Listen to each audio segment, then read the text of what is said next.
What's up, everybody? Happy last day of the new moon in Virgo. I'm a Virgo rising. So it's been an interesting time. I'm still getting over that cold. It's getting better. And yeah, I am using some Douglas fir that I got at the Mystic Connections market, and I forget the vendor's name, but I'll look her up and link in the video if I can find her, because I love using other herbs. Douglas fir, it smells like the forest. It's wonderful. And we're gonna do a little collective reading around this new moon in Virgo, and what I was hearing was how we can move forward and solidify our self-care routines, what we need to maybe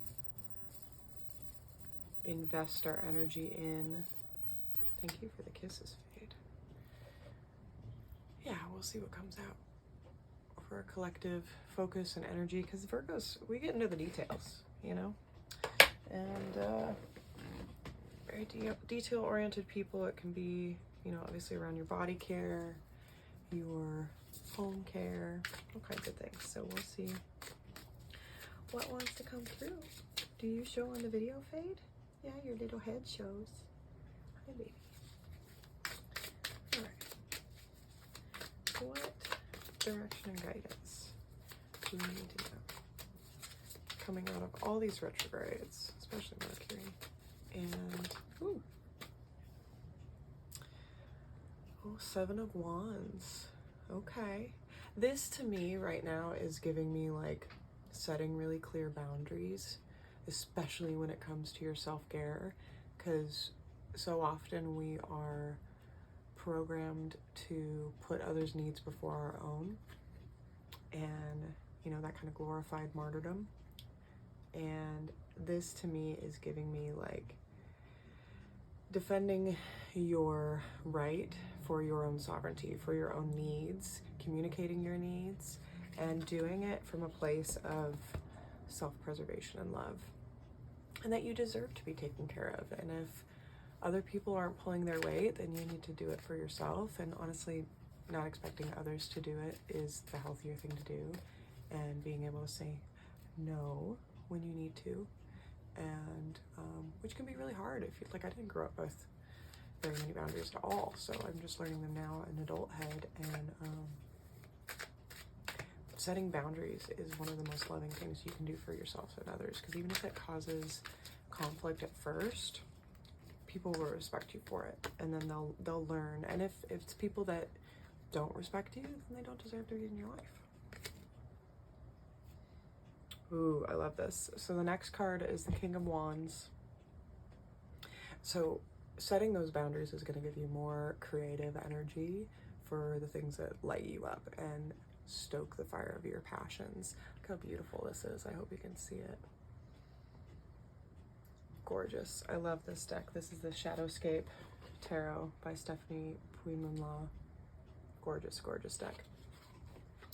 And there's just so much energy and passion and fire, and you even have like the lions that are chasing the orbs in it.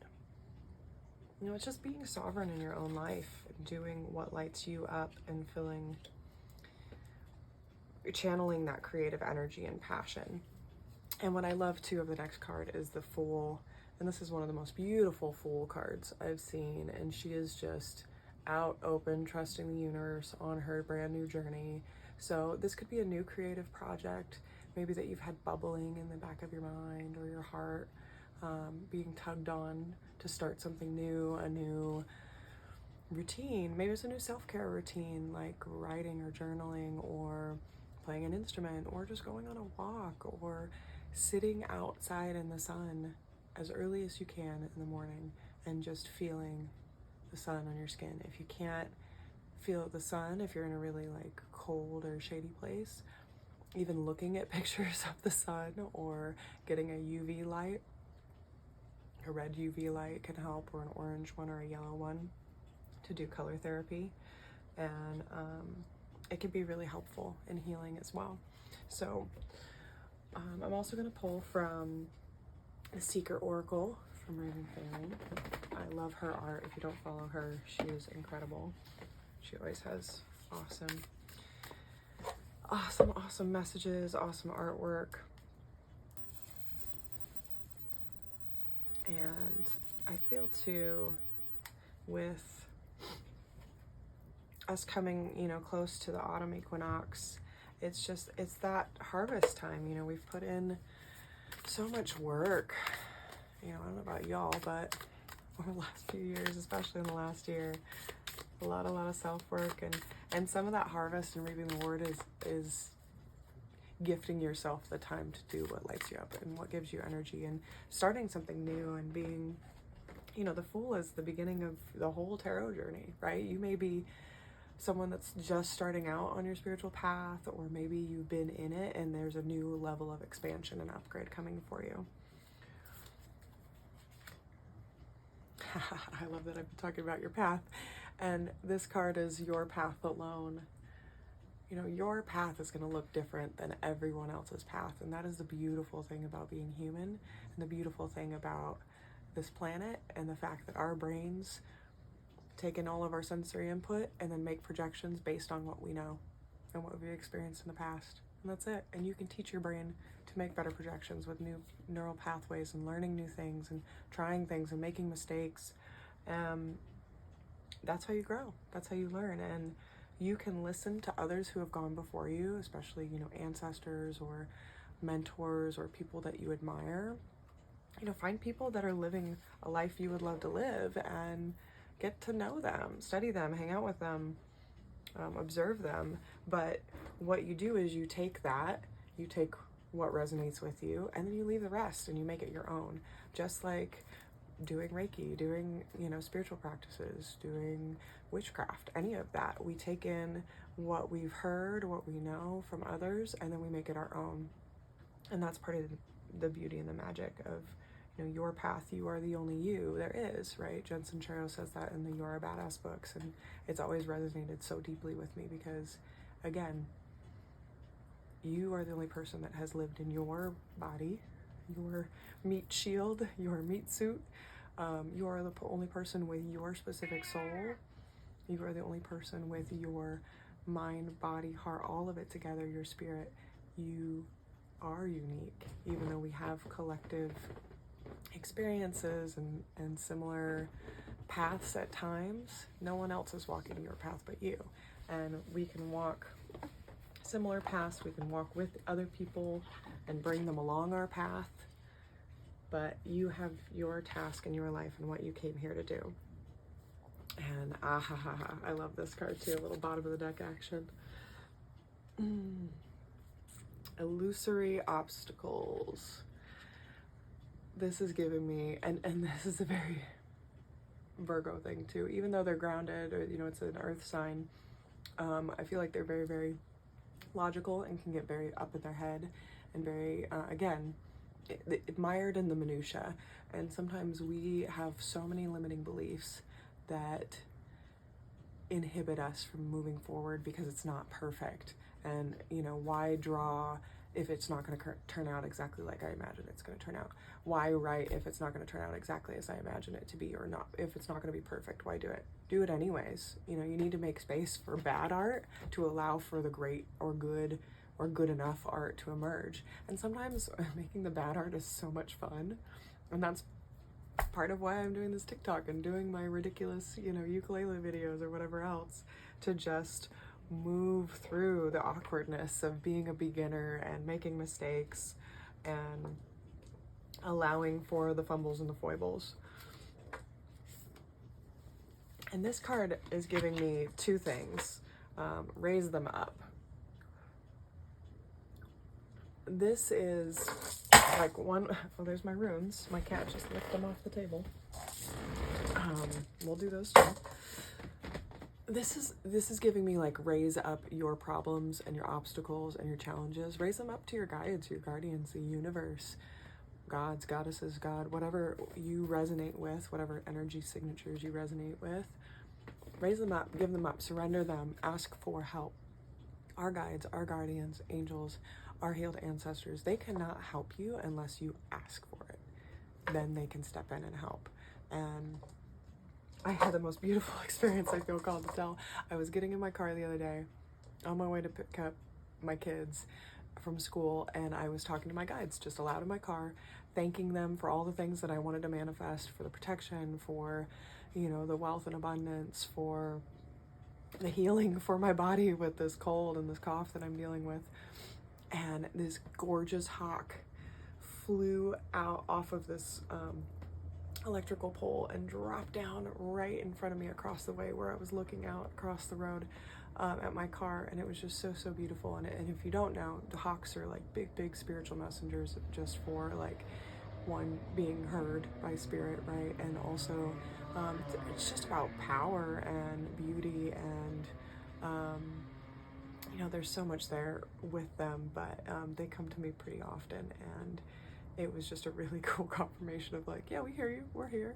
And there was one right next to my bathroom the other day too, on our satellite dish, which was wild, making its really cool scream. So the one thing with raise them up is like, raise up your problems. And then also I'm hearing like, raise up those parts of yourself that you tend to hide away from, or that you're maybe a little embarrassed of, and do that shadow work, you know, just bring it out into the light and dive into it and really find a way to integrate all those parts of yourself, you know, your inner child, your inner teenager, your inner muse, your inner artist, your inner self-saboteur, whatever all those are, your inner anxious, over catastrophizing part of yourself. Like, we all have all these aspects of ourselves, and they all deserve to be heard.